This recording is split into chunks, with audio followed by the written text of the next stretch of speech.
Welcome back to Joe Stunner Boxing. It looks like the Conor Benn, Chris Eubank Jr. rematch is on again. It was originally thought that it might take place in September, but in fact, Ring Magazine, owned by Turki Alalshikh, have announced that no, it's going to be November the 15th at the Tottenham Hotspur Stadium. A rematch between Chris Eubank Jr., Conor Benn. We know about the first fight. It was an absolute barn burner. Incredible fight. Won by Eubank. Obviously, it was a very, very competitive fight, but I thought Eubank did win it. And this is going to be the promotional thing is it might be a few fingers in the pie, but the main promoter will be Sela, which is the Saudi Arabian promotional company.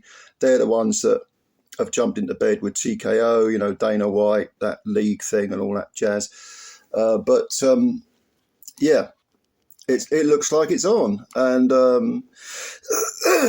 we were thinking, well, are we going to get this again? And you know what, to be honest with you, I thought it would take some negotiating, because when you consider that Ben jumped up 2 weights, essentially, Eubank boiled himself down to an unnatural weight. I don't care what anyone says, it's agony for him to make 160.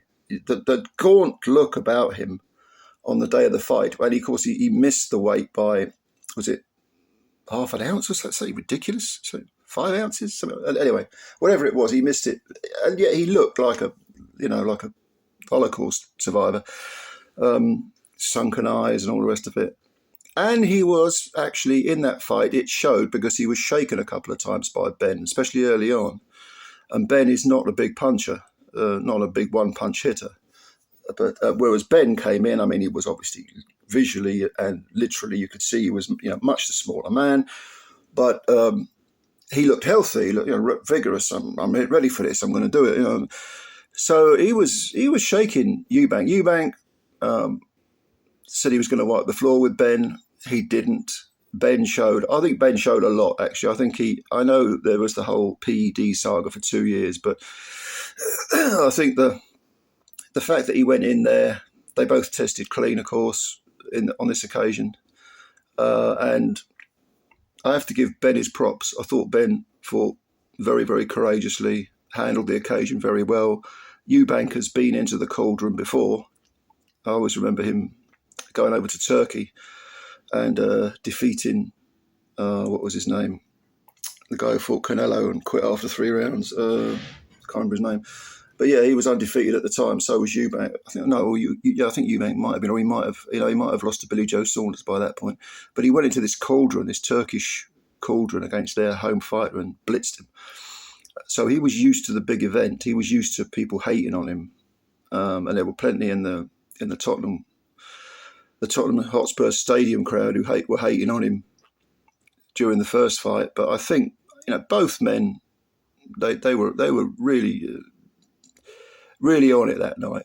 And I have to say, and I still think it was a gimmick fight. I still think it was they were just there because of their father's names. But sometimes, as we've said before, you can get weird fights, gimmick fights, low level fights, small hall fights, and they deliver. And this definitely delivered. So I suppose a return was inevitable. But I was thinking, well, what are they going to do with that?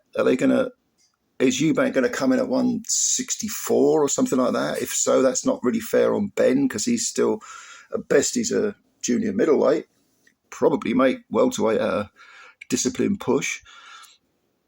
So the weights will be interesting. I don't think there'll be a rehydration clause. There was previously, because Eubank made the rehydration clause, but he didn't make the weight. That cost him £500,000 for 5 ounces. That's a lot of money.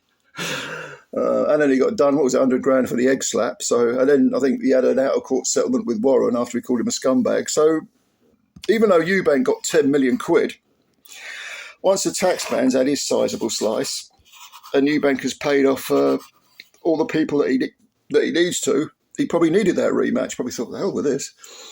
But yeah, it's going to take place supposedly November the 15th. More details to follow. Sela will be promoting it. And it should be will it be as good as the second one? Follow-up fights, return fights, rematches, they're not really not really. Most of the time, there are exceptions, but most of the time, I don't really live up to the first fight. But like I say, there are exceptions. There definitely are exceptions. I mean, Katie Taylor and Amanda Serrano was a great rematch. There's a few others I can think of. Rafael Marquez and Israel. I can't remember his name. This is what happens when you get older. You forget names. But yeah, that was a great rematch. So let's hope that this one lives up to it and all. Anyway, just thought I'd keep you updated on that. Yeah, thanks very much for watching. Hit the like button if you like the video and subscribe to the channel. And have a good day. Spread the word about Joe Stunner Boxing because it's free, costs you nothing, and you're a good person. I'll catch you later. Bye for now.